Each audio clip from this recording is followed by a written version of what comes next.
avant mon arrivée, la réputation dans la gestion des finances publiques n'était pas bonne. Et lorsque je suis arrivé, radicalement, la gestion a tourné vers le bon. Et les résultats ont été extraordinaires, comme l'a rappelé tout à l'heure l'un des intervenants. En 3 ans, nous avons multiplié les recettes publiques x2. En 3 ans, 3 ans et demi. Les recettes, en termes réels, les recettes ont été multipliées tout simplement. C'est les résultats de la bonne gouvernance. Donc la cravate rouge, qui est devenue un symbole, à la fois à l'intérieur comme à l'extérieur du pays, était un signe de bonne gouvernance. Et cette bonne gouvernance a effectivement porté des fruits.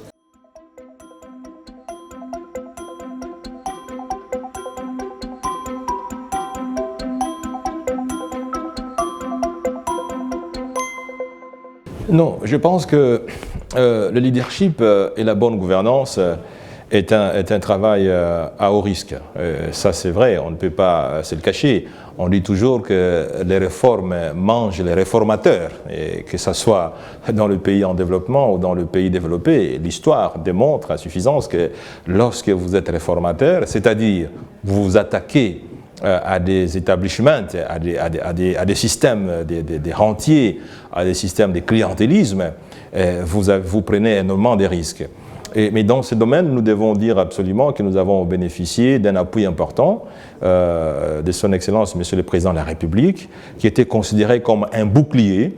Et lorsque nous avions des obstacles, nous bénéficions surtout de son appui pour pouvoir non seulement nous protéger, mais pour nous encourager à aller dans le sens des réformes. Donc cet appui tout à fait important du chef de l'État nous a permis effectivement non seulement d'initier des réformes courageuses comme la bancarisation, c'est-à-dire le paiement non pas manuellement, mais par la banque, de tous ceux qui bénéficient des rémunérations par les trésors publics, était un succès et total.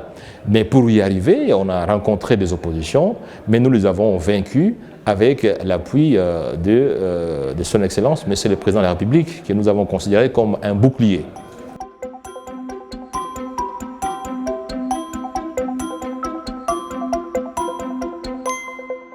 Bon, je ne suis pas à mesure de pouvoir porter les jugements sur mes successeurs, tout comme mes prédécesseurs. Tout ce que je peux vous demander, c'est de tirer vous-même les conclusions sur notamment des variables qui sont très objectives, comme les taux de croissance. Et nous avons un taux de croissance moyen de 8%, et pendant que nous étions aux affaires, aujourd'hui le taux de croissance qui a été réalisé l'année dernière, donc une année après mon départ, est de plus ou moins 2,5% à 3%. Les taux d'inflation qui étaient en moyenne de 3,5%, et nous avons réalisé un taux d'inflation une année après mon départ de 54%. Et la dépréciation monétaire qui était quasiment nulle, bon, et frôle les 30%. Donc je pense que vous-même, vous êtes à mesure de tirer les conclusions.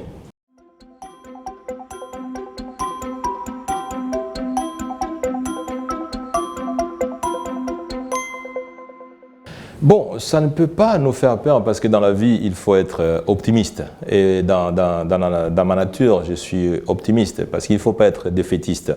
L'Afrique est un continent dans lequel nous sommes nés. C'est l'une des raisons pour lesquelles j'ai refusé de m'expatrier, bien que j'ai eu des opportunités au niveau international.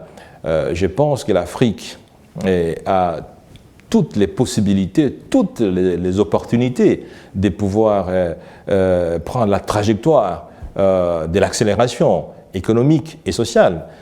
Pour preuve, lors de ce débat, nous avons vu qu'il y a certains pays africains qui ont été cités et qui sont dans cette trajectoire. Et je ne pense pas qu'il faut être triste pour ça. Et lors de ma thèse de doctorat et que j'ai défendue il y a un mois et qui a porté sur la qualité de l'ajustement budgétaire et la croissance économique, justement pour expliquer quels sont les fondements de ces performances économiques exceptionnelles que nous avons réalisées pendant que j'étais aux affaires.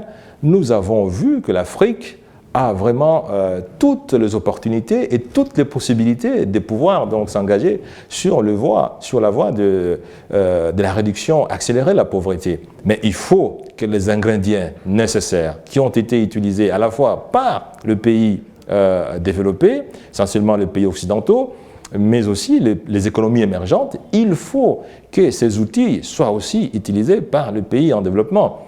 La bonne gouvernance. La bonne gouvernance, ça, c'est un élément clé. On n'a jamais vu un pays développé, un pays émergent qui a progressé avec la mauvaise gouvernance.